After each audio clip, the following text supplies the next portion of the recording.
Hi అండి. Welcome to Eden food recipes. ఈరోజు మీకు క్యారెట్ బంగాళదుంప రెండు కలిపిన ఫ్రై చేసి చూపించబోతున్నాను. చాలా బాగుంటుందండి. ఉత్తినే రైస్లో కలుపుకోవచ్చు, లేకపోతే పప్పుచారులో కూడా సైడ్ డిష్గా ఉపయోగపడుతుంది. చాలా బాగుంటుందండి రెండు కలిపితే. దీని తయారీ విధానం ముందుగా చూద్దాము. చూడండి, నేను క్యారెట్ అలాగే బంగాళదుంపలు తీసుకున్నాను. ఇక్కడ చూడండి, ఈక్వల్గా తీసుకోవాలి.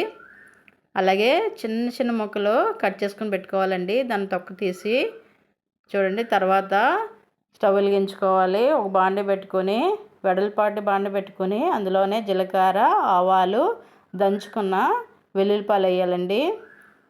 ఇది బాగా వేగిన తర్వాత చూడండి, ఇందులోనే మనం కట్ చేసి పెట్టుకున్న బంగాళదుంపలు అలాగే క్యారెట్ ముక్కలు వేసేసుకోవాలి.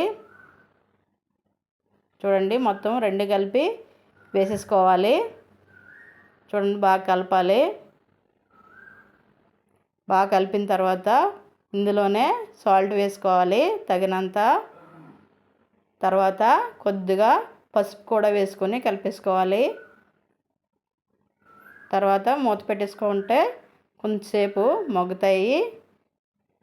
చూడండి, తర్వాత మళ్ళీ మూత తీసి కొద్దిసేపు కలుపుకోవాలి. చూడండి, ఈ విధంగా కలుపుకొని తర్వాత 3-4 పచ్చిమిరపకాయలు వేసుకోవాలి కట్ చేసుకుని. అందులోనే కరివేపాకు కూడా వేసుకోవాలి. చూడండి, మళ్ళా కలుపుకోవాలి. తర్వాత మళ్ళా మూత పెట్టేసుకోవాలి. తర్వాత మూత తీసుకుని 1/2 స్పూను కారం వేయాలండి. కారం వేసుకున్న తర్వాత బాగా కలుపుకోవాలి. 1/2 స్పూన్ సరిపోతుందండి, ఎందుకంటే ఇందులో పచ్చిమిరపకాయలు, ఎండుమిరపకాయలు మనం ఎక్కువ వేసాం కాబట్టి సరిపోతుంది. చూడండి, కారం వేసిన తర్వాత బాగా కలుపుకున్న తర్వాత లాస్ట్లో కొత్తిమీర వేసుకుని కట్టేసుకోవడమేనండి.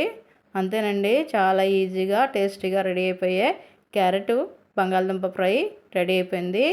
ఈ వీడియో నచ్చితే లైక్ చేయండి, షేర్ చేయండి, కామెంట్ చేయండి, సబ్స్క్రైబ్ చేయడం మర్చిపోవద్దు.